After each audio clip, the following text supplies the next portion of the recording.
So this video is gonna make you want to take your webcam and just throw it right in the trash, because this one beats them all. What's up guys, I'm Ryan B, this is RyTech Gaming, and I am your tech daddy. So in today's video, we're gonna be taking a look at the Insta360 Link webcam, which currently is the best webcam on the market. And there's a few reasons for this, but mainly this thing is just chock full of features and all the functionality you'd want in a camera. And it basically takes the top 3 most recommended webcams that I would recommend and puts them all together in one package.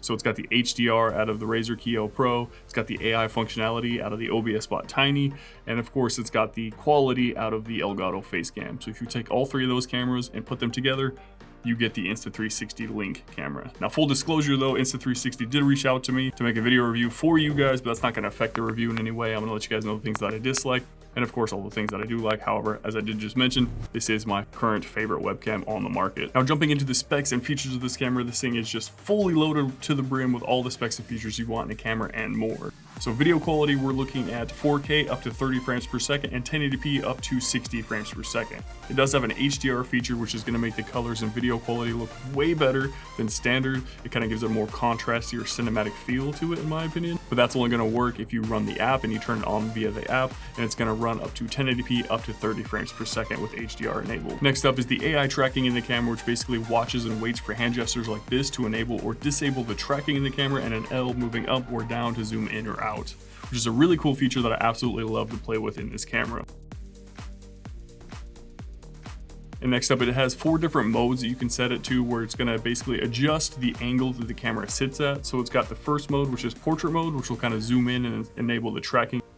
It's got whiteboard mode, which coincides with the stickers that it comes with, so you can put the stickers on the corners of anything that you want it to zoom into really fast, and the AI waits and tracks that. It's also got a desk view, which kind of makes the camera go down at a 45-degree angle to look at your desk in case you have like a stylus or a keyboard setup or something that you want people to pay attention to on your desktop. And lastly, it's got an overhead mode, so if you want this thing mounted to a ceiling or like a wall or something and you want it to look directly down, you can set up this. However, you don't need to use any of these modes. You can kind of just manually trigger everything in the camera if you want, certain angles. You can also save certain angles that you've clicked through in the app, so you can make it kind of zoom in from one angle and fastly zoom into another, which is another cool feature, which I'll show off here in just a second.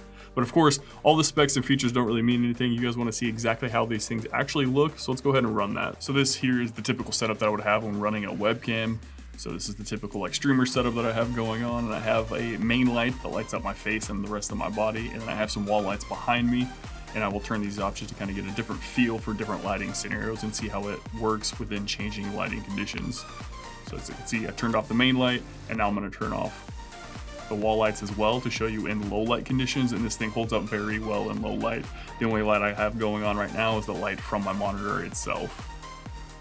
So if you have a really low light setup, this thing is going to work fantastic. So I turn back on the wall lights, you can see it gets really bright, and then I turn back on my main light that lights up my face. You can see overall the quality in this thing is insane no matter what the lighting setup. So no matter what you have, this thing is going to look fantastic. So right here I have enabled the AI tracking feature with the hand gesture, so it'll track onto my face and kind of follow me around when I run around. And as you can see, it works pretty fast. I'm trying to like outrun it and get it just to see how good it can run. Just kind of getting backwards in the room, just moving around a bit. Kind of messed up a bit right here. And then it found me again, and now it's just following me. I'm just crouching down, moving around a little bit just to kind of see exactly how this thing would work. Jumping up fast, and then of course getting back onto the seat. I'm gonna try to hide behind something to see if it still recognizes me behind objects, and it seems to hold up just fine. Now this L is for zooming in and zooming out. Push the L up, it zooms in, push it down, and it zooms out. So I'm gonna roll backwards in the chair and have it zoom in on me again.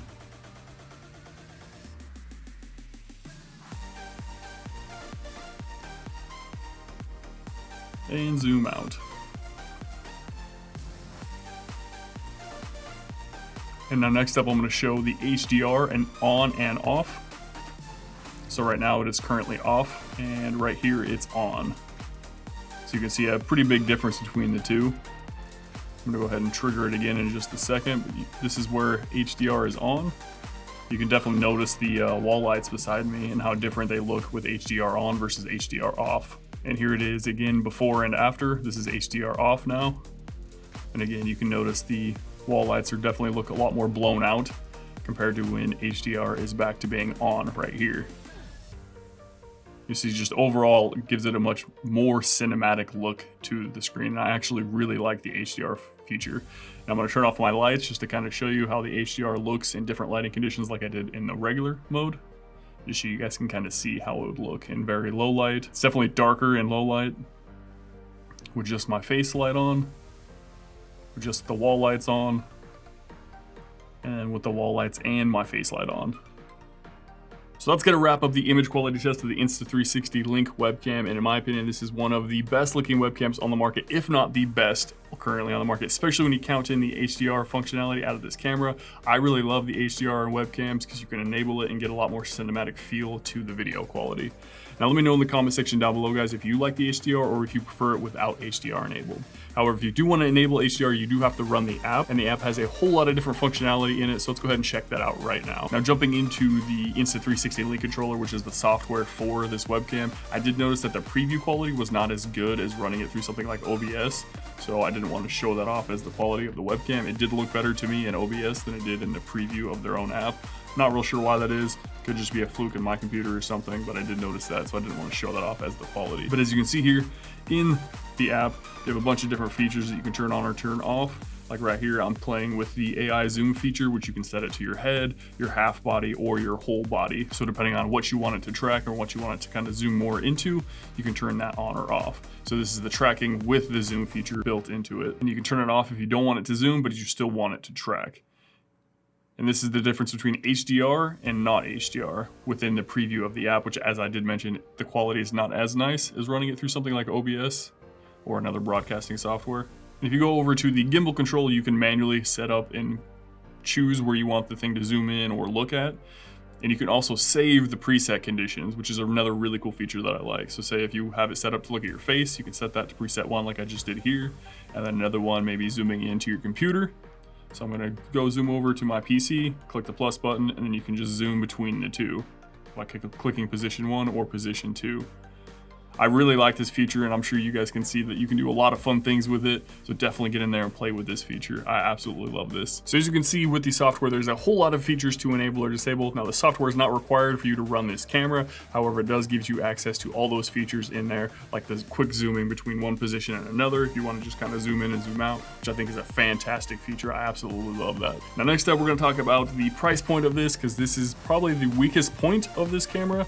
And it's only weak in the sense that it is an expensive webcam, but then again, you are getting currently the best webcam on the market. It retails for around $300, which I know is expensive. However, I think it's a good price point for it because again, it beats out pretty much every other webcam on the market. I can't imagine that I've gotten my hands on one that is better than this. And it combines the features of like 3 of the top webcams, puts it all into one, and you get it right here in one package. So you have a lot of different versatility with this webcam. I think it is fantastic. And if it was too much more than its current price point at $300, once you start getting above $300 in a price point, you're starting to compete with full-on cameras like this here to get this quality. So I think if it was like $350, I wouldn't recommend it, but at $300, it's definitely worth the price point in my opinion. Let me know what you guys think about the price point in the comment section down below. And of course, let me know what you thought about this camera. Let me know if you're thinking about picking it up, or if you like your current webcam, let me know in the comment section down below. And that's gonna go ahead and wrap up the review of the Insta360 camera.